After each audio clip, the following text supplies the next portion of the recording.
people are stuck in a boring, meaningless, scary, flat experience of the world. The last thing we want to do is reinforce that. What we need to do is like love bomb them with cosmic reality and just go, let me tell you about this griffin I met the other day. Also, if you really did meet one, you can't invent a story. Hello, I'm Reformed mythologist Nate Morgan-Locke, and this is a short episode on the Fae. What is the Fae?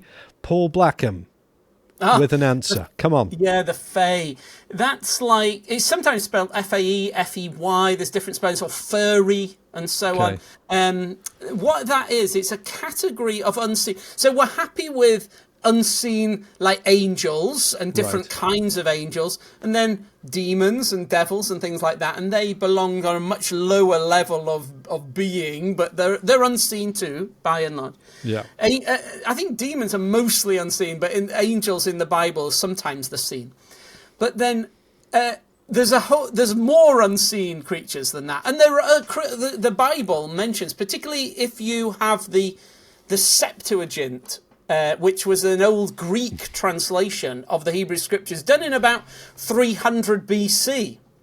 So Jesus probably used the Septuagint. Well, we know he almost certainly did, because when the Gospel writers have Jesus quoting from the Old Testament, he clearly is quoting from this Septuagint Greek translation of the Hebrew Scriptures quite often. Not always, but quite often. So when you do that, you discover that the creatures that are mentioned, there are things like unicorns mentioned, and the Greek word is like the one-horned, like unicorn creature. So sometimes people go, sometimes that'll be translated as like wild ox or something, like an ox. But you're like, nah, like an ox hasn't got one horn, and it isn't a rhino. There aren't rhinoceroses wandering around Nazareth and things like that. No, it isn't that. It is the unicorn, and then there's griffins and dragons. Everyone knows dragons exist, because they're all over the world in every culture. Everybody knows dragons exist. And then, like there in the Bible, in Genesis, there's this thing, the serpent, and Revelation says that is the great dragon. The great ancient dragon that deceived the world. So saying, no, that was a dragon. That was a dragon. So there's dragons. There's griffins in the Bible. And a griffin is like an eagle and a lion combo that flies. And then there's basilisks, the cockatrice, that's like it's got a cockerel head to it, and it's like a smaller dragon that's got and possibly the Bible doesn't tell us this about it, but the Bible does mention these things, that they maybe had the ability to kill with their gaze, the basilisk thing. Or there's the phoenix. The phoenix is mentioned in Job certainly once, possibly twice. And the phoenix, this like bird that resurrects itself, and there's loads of things about that outside the Bible, Christian history and so on. What are they then? Some of these creatures, you might say they were just regular creatures but they've gone extinct. Yeah, that's possible. That would work for some of them. You might say that with unicorns. But the only problem is with unicorns in Job, I think, is it 39:9? The Lord asks this question, can you get a unicorn to stand guard at your manger?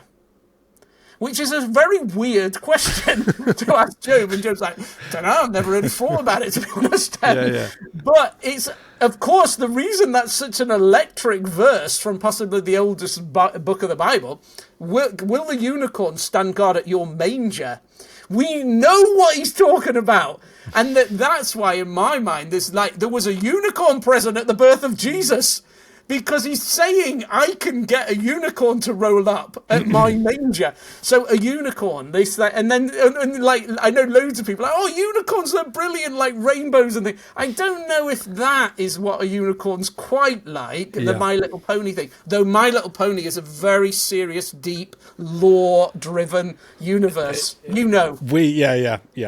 Yeah, I don't say no more. We're good. We're up. We can get into. We could do a whole separate thing on. You've got to do the lore of pony lore. Yeah. Oh yeah, totally. My son PJ and Anna would just be. They discuss it for hours. Anyway, But the unicorn, it's like the Lord, it's like the Lord is even stronger than a unicorn, says the Bible. And we're supposed to be like, what, even stronger than a unicorn? Like, as if like this unicorn is a crazy powerful being, sort of thing.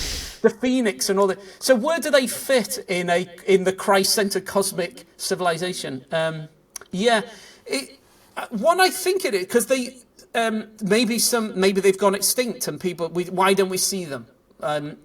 Maybe they've gone extinct, but I think there's more to it than that, because there's a whole category of unseen creatures that the Bible assumes there's lots of reality that's unseen to us. Now, we know that in the modern world, like we actually believe in more unseen levels of reality than probably our medieval ancestors.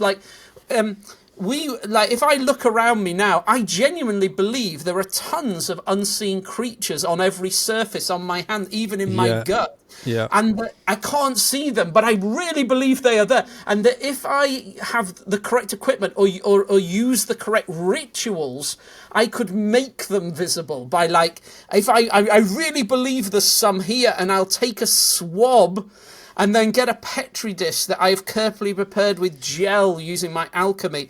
And then I'll put that swab on and then keep that for 3 days under special circumstances. And then I can make the invisible things visible to even my human eye. But then that's a crazy thing. A medieval will go, what, you believe there's like millions of unseen creatures on every surface? That's crazy. And then whereas we go, no, you're crazy for thinking there's a few quite large unseen creatures around. Yeah. And you're like, nah, you see, we kind of have completely invested in one level of unseen reality. Mm-hmm. Or loads of people believe there are like aliens out there. Why can't you see them? Oh, well, that's because blah, blah, blah, blah, blah. And I'm like, yeah, but that's crazy to believe that there are unseen civilizations in the second heaven. You can't see them, but you still believe in them. Mm. And I'm saying that actually is a bit nuts. Or the unseen tiny level. Well, most our ancestors in the Christian world, and even the Bible, will kind of believe, no, there are lots of creatures that are unseen for various reasons. Yeah. But they exist, the part of this massive cosmic reality. Just the fact that we can't normally see them, that's of only minor interest. The reality of them is important. Okay, so how do they fit in? That idea that there's a curtain come down, we spoke about it in an earlier podcast, the idea that the Bible tells us that there's this idea that a curtain has come down that separates us from much of the heavenly unseen levels of reality, and that we've been confined to a much smaller sphere of perception, perhaps in order to concentrate our attention on what's important to us and say, don't worry about all that stuff. Let's just get your attention on your immediate circumstances or something. But that idea that there's angels in the highest heaven, but that there are fey creatures, furry creatures, that's how it's been. That word has been used for at least 1,000 years to describe them, but it's the idea that there are creatures that are kind of tied up with earthly existence. They live on the earth, but they are also a little bit higher than that. They have a kind of heavenly flavour to them. And so as the curtain has sort of come down, I call them caught in the curtain. And so that they partly live in the threshold. You like that concept of threshold. They live in the threshold. And that if we, as a civilization, don't bother with that threshold, and we're not even attempting to peer into heavenly realities, we never see them. We never see them. They just become completely absent from our reality. But that it is possible to, say, push at that curtain, and then then you begin to see them and notice them, and you become more aware of them. So in the lives of saints throughout Christian history, some of them have regular interactions with these fey creatures, satyrs and other creatures like that. So that's where they fit. Yeah. And also, I'll just say two more quick things. I know you're like, shut up. But no, keep going. It's Isaiah who notes that the griffin only lives in wild places, the wilderness places. And I think that's generally true of the Fae, that where there is thick human habitation, they're not cool with that. They're like, nah, we don't want to be around that. And so they withdraw and retreat to the wild places. And so immediately the vast amount of humanity is never going to meet them, because we never go into the wild places, the wilderness places, away. So that's something the Bible even warns us of. Like, these sort of creatures they're not going to just be going around Tesco's or something. But also this idea that the word fae seems to be like, have this idea of doomed to die. Not necessarily that they are doomed to die, but that they are on this boundary between the earth and the heavens. That they, life and death, light and darkness, they live in a boundary on the edge of life and death. And so dusk, the time of dusk between day and night, that is prime fae time. That's like fae time. So that if you know, there are places like that are thin between the heavens, the seen and the unseen. Is this this is the sort of Midsummer Night's Dream type concept, isn't it? Midsummer Night's Dream, that is like thinness. There are three sort of general categories of fae. I mean, I won't get into it now, but the third category is this idea of royal kingdoms and a human-sized, human-like fae that have kingdoms, and they have royalty. And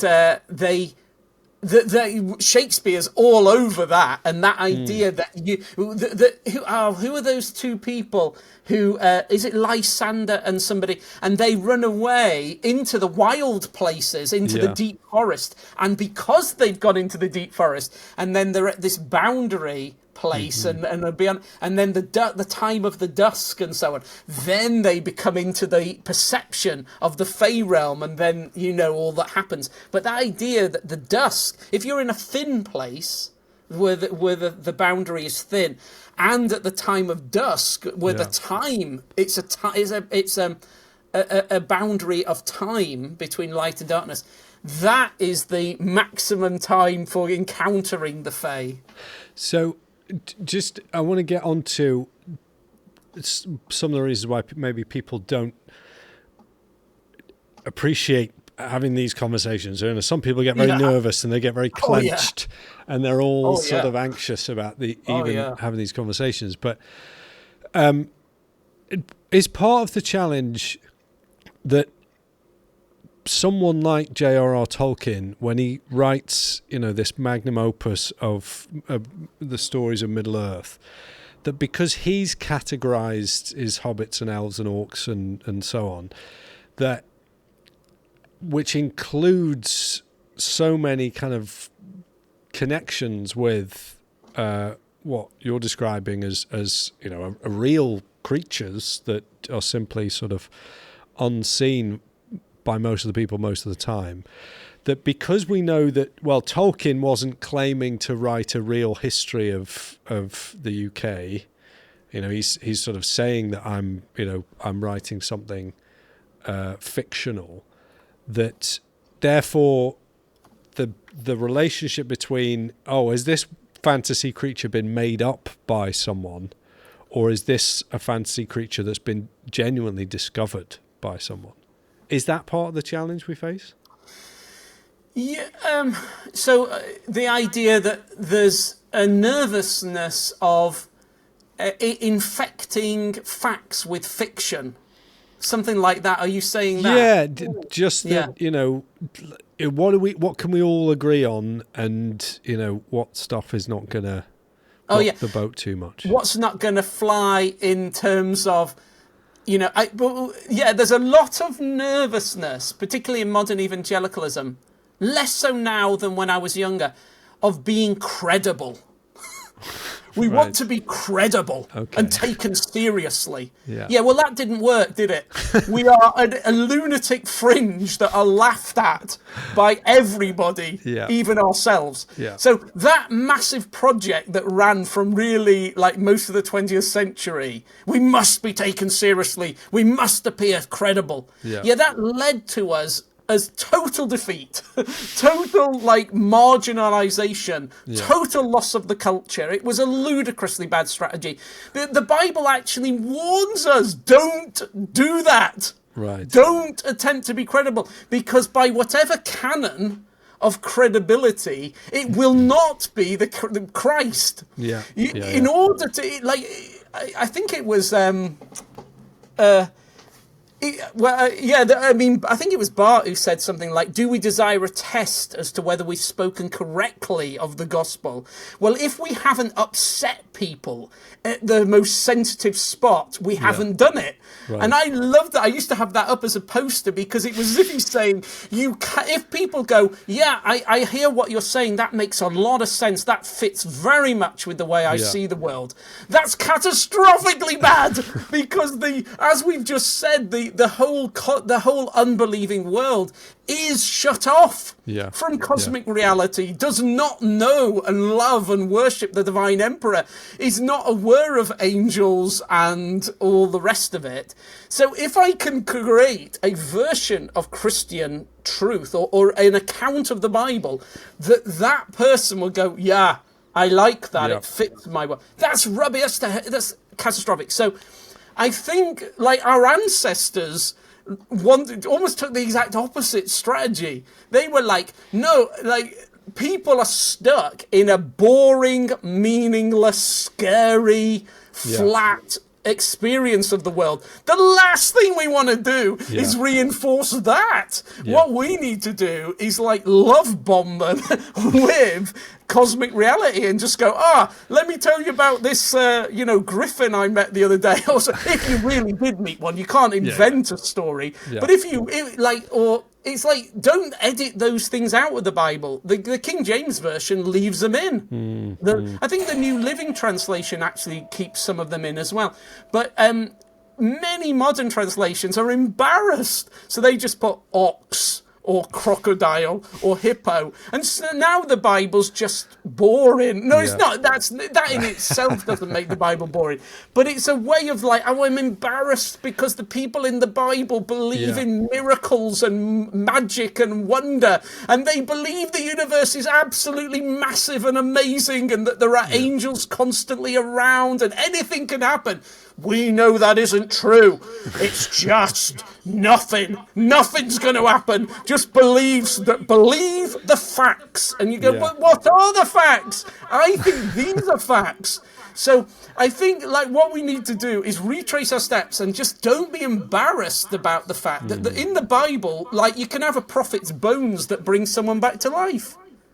That's a biblical fact. Whereas if you said now, like, imagine if a report came in that there was a very great Christian, like an Ethiopian Christian or something, and someone had come back to life in contact with their bones.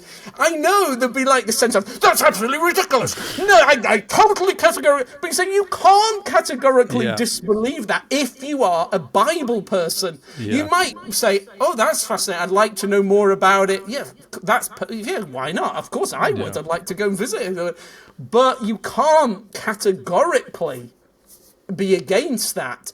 And so it's just that sense of, like, let's trust the Bible, first of all, and love the fact that it's immensely countercultural and that its view of reality does not fit with an Enlightenment clockwork universe. It just doesn't. We cannot make those things fit. And then what Schleiermacher does, 200 years ago, he goes, okay, I don't think the world, the wonderful, mysterious, magical world of the Bible will fit an Enlightenment world, so I'm going to produce a new version of Christianity in which all of that's gone, and everything fits in an Enlightenment mechanistic world.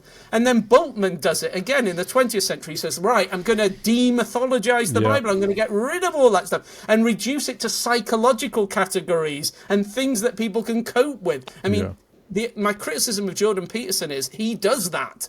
He has a tendency to psychologize the mythology of the Bible. And I like him, but I'm saying, dude, don't do that. As if, like, here's the greatest truth of all. That story's actually about you and your dad. And I'm like, no, dude, that isn't making it better. It's about someone else and his dad. That's what it is. That's right. Exactly.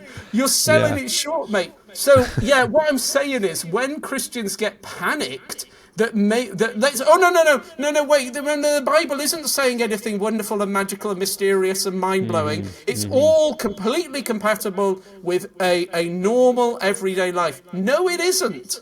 It isn't, and that's a good thing. And our Christian ancestors all over the world rejoiced in it. And go in a cathedral, you'll see mythical creatures, griffins and dragons and phoenixes and things all around. They believed in them because the Bible has them. And if you read the lives of saints and things, some of the saints have met them. So Tolkien and C.S. Lewis and people like that, when they do that, they're just showing they're deeply drenched in the Bible and Christian cultural history. Yeah, and the fact that so many of those fancy writers are basically, they're just drawing on one another and borrowing like wholesale. I mean, J.K. Rowling,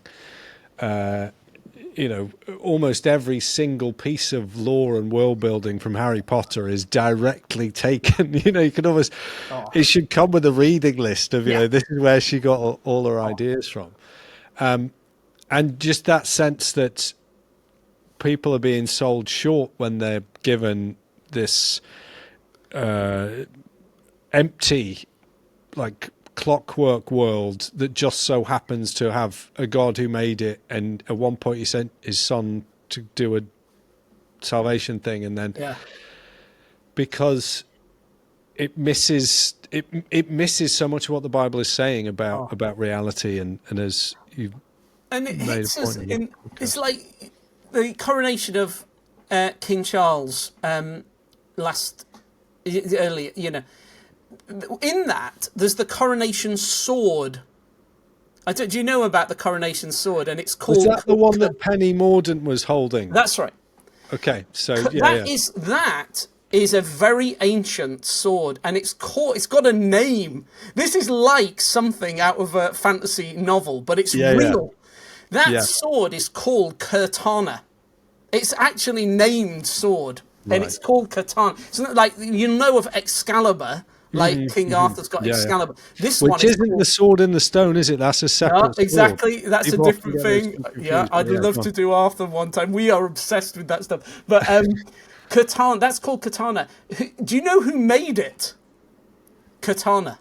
It's a guy. It's a fey creature. A fey creature. Well, he's kind of fey, and he's called Wayland the Smith. Wayland the Smith.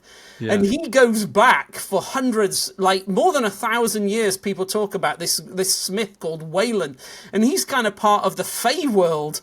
And he made, like for Charlemagne, he made the sword for Charlemagne and his paladin. And one of those swords was Katana. Katana, right back from the time of Charlemagne. And that has come into the possession of the British monarchs and comes down to today and was used in this ceremony today. And yet they've said, oh, there's the coronation sword, isn't that lovely? Penny Mordaunt, doesn't she look delightful and all this sort of thing? And I'm like, stop, talk about Katana. This goes back to the time of Charlemagne and was made by a fey blacksmith called Wayland. It's one of the most amazing stories, but I didn't think that got covered in the BBC. Well, I mean, they did. It's like clearly King Charles appreciates those things. He could have, totally. He could have updated that service and those ceremonies a huge amount. Yeah, he could have ruined them, but he didn't. He really did lean into the history and the heraldry of it, which was so, which kind of made. Oh, there's a Lewis quote that's buzzing around in my head, which sort of you've taken out. It's in Myth Became Fact, I'm sure. In Lewis's essay, Myth Became Fact, where he's complaining that people are, rejecting Christianity because, there's some correlation between Boulder and Christ. Or that stuff, Christ. And so Lewis does this thing. It's like, maybe you've, in your attempts to kind of demythologize and to take out some of the weirdness, you might have lost the very thing that made us want to do it in the first place. Yeah. And so nationhood and statecraft and things like that, it's like you could get rid of, your kings, and you can have just sort of the elected officials, but the very idea of being a nation and being a country of people who are, together, have a sense of unity, you get rid of the heraldry, you get rid of the history, and what have you got left? Oh no, I'm 100%. I'm genuinely not really a fan of democracy, because in the Bible, power comes from above, whereas the fundamental assertion of democracy in the modern age is power is from the people. It's a directly false view of political power, and that the sense that obviously the cosmic civilization with the divine emperor, all power comes from him, and Jesus just says that to Pontius Pilate. He says, no, you would have no power unless it was given to you effectively by me from above. From above. All the political power comes from above. And I think the problem with democracy, some might argue, it's got some administrative benefits and things like that. Yeah, whatever. But the fundamental problem with it is it indoctrinates people to imagine that political power does come from them, and that the universe, that human kingdoms and societies are organized from below. Yeah. And you're like, no, all in the Bible, all the way through the Bible, the power comes from the divine emperor, who appoints kings and leaders and governors, and he raises up nations and he pulls them down. And fundamentally, if we say, like, here's a corrupt government, what is our fundamental first reaction? In the modern mind, we're indoctrinated to go, I'll write a letter. We need more democracy. We need more. No, stop. No, the fundamental thing is, let's appeal to the divine emperor. Let us bring a petition to where true power lies. That's by far the greatest thing to do. But just praying with that level of belief and earnestness and intensity to the divine emperor, who does that? Who does that? No, that's so good. And particularly noticing that idea of given. Yeah. You would have no power were it not given to you. And the difference between the giving and those who would take. And that is a kind of fundamental difference between the way of Jesus and the way of, the way of humanity in Adam. And that's very helpful, because sometimes people say, so you believe in dictators then and tyrants? And I'm like, no, wait, hang on. Dictators and tyrants have taken power by usually military force. Whereas the classical concept of the Christian monarch that was immensely effective around the, and just that concept is very much like, in the minds of them and the structure of society, is very much like they haven't taken the power, but that it's given to them, and they are accountable to the divine emperor. And if you read kings and queens from the past, their letters and diaries and journals, they genuinely are fearful of the day when they must give account of what they've done. Modern, even democratically elected politicians, they're fearful of what the electorate might say, but they are not fearful of the divine emperor. Because who do they answer to? They answer to the electorate. They don't believe they answer to Jesus. Whereas our ancestors, the leaders, the monarchs, they knew they answered to the living God. That's great. Paul, let me give you a quote that I'm occasionally using, and just get your thought on it, because I think it relates to the Christ-centered cosmic civilization. It's from Abraham Kuyper. And I believe he said, there is no square inch of the whole cosmos over which Jesus Christ does not say mine. What do you make of that? I love that. That's good. And Kuyper, with that moment in Dutch theology and thinking, and there was Revd and Bavinck and these characters, and there was like a cabinet made up of these characters. That must have been immense, them smoking huge amounts of cigars and stuff. I know they all smoked, and I remember being at a theological conference, and there were all these Dutch guys, And at bedtime, like 10 o'clock, they all settled down to smoke cigars and talk till 2 a.m., whereas all the Brits quietly went off to bed with a cup of hot chocolate. But anyway, sorry, that's your point with Kuiper. And that vision that he had led to someone like Herman Dooyeweerd, with his new critique of theoretical, this immense thing where he's attempting to do that, to take that statement and say, okay, right, well then let's think about every area of life and coordinate it all around Christ. Yeah. And whether they were successful in doing that and did it the best way, that doesn't really matter in a way. The point is they wanted to do it and they were trying to do it. And it's the right thing to do. It's the right thing to try to do that. Because if we don't do that and we just go, oh, well, Christ is supreme over salvation or my inner world, but it doesn't matter about my outer world. I'm trusting Christ for salvation on that final day. Mm-hmm. Do you trust him for today? Yeah. Today. Now, forget that judgment day for a second. Do you trust him that he knows what's right for you today? And the person goes, oh, well, I don't know about that, but I am trusting him for salvation. I'm like, nah, shut up. That's rubbish. Because that's the hardest thing to trust him for. To get you through that boundary of time and eternity, to get you to pass through that is virtually impossible to get anyone through that. In order to get you through that day, God must die. It's impossible for God to die. Yeah, I know it is impossible for God to die, but he found a way to do it. It's the hardest thing he ever did. Found a way to kill the immortal God, and he did it in order to get you through that day. And you really trust him to do that? Yeah. Man, that's immense. That's so hard.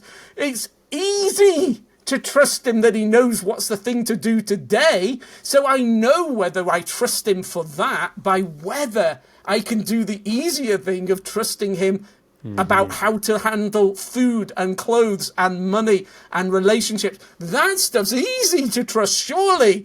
Surely that's easy to trust if you trust for that. So sometimes people go, oh, I trust him for that, but I don't really do much. I don't really bother with him in day-to-day physical life. Yeah. Rubbish. That means you don't trust him for that. If you do trust him for that, you're constantly trying to see how he's managing and wise and the master of every sphere of life. Oh, that's it. Yeah, totally it. Paul, thank you so much for your insights, your enthusiasm, your pointing us to Jesus in all things. It is very much appreciated. So I'm glad you were here. Thanks so much.